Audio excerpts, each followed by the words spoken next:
Sometimes the most profound wisdom is the kind that's been passed down for generations. Today, we're going to explore some of that ancient advice, wisdom that suggests the real secret to a blessed, peaceful life. Well, it might just start right inside our own four walls. It's a pretty powerful idea, isn't it? The thought that these simple traditional tips aren't just old superstitions, but a deeper philosophy for how to live with real intention. Okay, so let's get into it. So here's our path for today. First, we'll talk about what it even means to lack blessings. Then, we'll jump into some really practical wisdom for keeping a tidy home. After that, we'll look at our own personal habits. And finally, we'll tie it all together to see how these tiny little acts can have a huge impact on our lives. All right, first things first. To really get what this wisdom is all about, we have to understand the problem it's trying to solve. And there's a specific term for it. Barkati. So what exactly is barkati? Well, you can think of it as a kind of emptiness, both spiritually and, in your day-to-day life. It's that feeling when it seems like nothing's going right, when money is tight, and there's just this sense of struggle that won't go away. All the traditions we're talking about, they're basically the antidote to that feeling. And this really gets to the heart of it. The idea is simple. Our actions create a reality. On one path, you have good deeds. These are what bring in barakat, which means blessings, honor, all the good stuff. But on the other path, you have acts that are considered sinful or just plain negligent. And those lead straight to barakati, bringing hardship with them. It's a really clear-cut idea of cause and effect.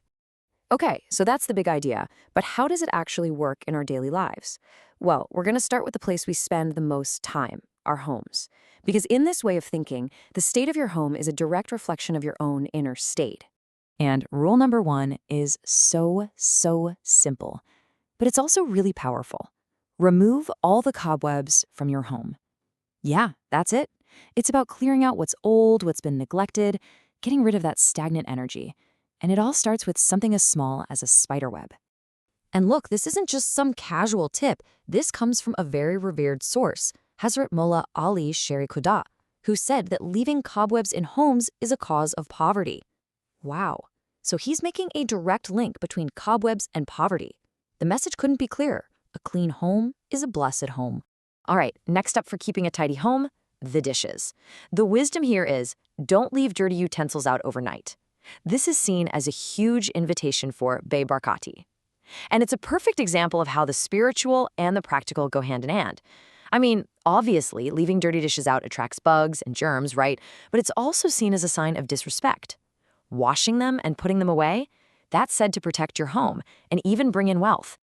Okay, so once the house is in order, the focus turns to us, to our own personal habits. Because, if your home is the container, your actions are what you fill it with. Let's take something we do every single day, drinking water. According to tradition, the proper way, the sunnah, is to sit down when you drink. Drinking while you're standing up is really discouraged. In fact, it's so frowned upon that some sources say if you do it by mistake, you should try to, get the water back out. It's not necessarily a sin, but it's definitely seen as breaking from a mindful, respectful practice. Now, like with many traditions, there are a couple of important exceptions. Sacred Zamzam water and the leftover water from wudu, which is the ritual cleansing. For those two, the tradition is actually to drink them while standing. So they're special cases. And here are a few more personal habits to be mindful of. Wasting food? That's seen as literally tossing your blessings in the trash. Biting your nails? It's not just a bad habit. Traditionally, it was believed to put you at risk for some pretty serious illnesses.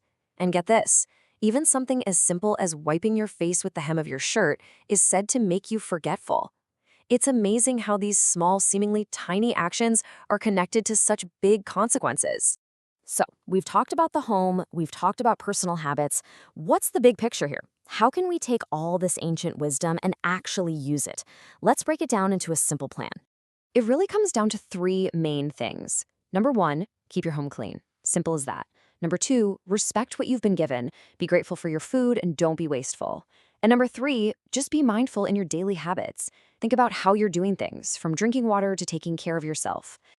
When you really think about it, the message here is incredibly empowering. It's saying that your life isn't just something that happens to you. Every single action you take, no matter how small it seems, is a choice. It's a choice to either invite hardship into your life or to welcome abundance. You're in the driver's seat. So I'll leave you with this question to think about. In our crazy, modern, fast paced world, what other simple, profound bits of wisdom have we maybe left behind? What have we forgotten in the rush? It's definitely something worth considering.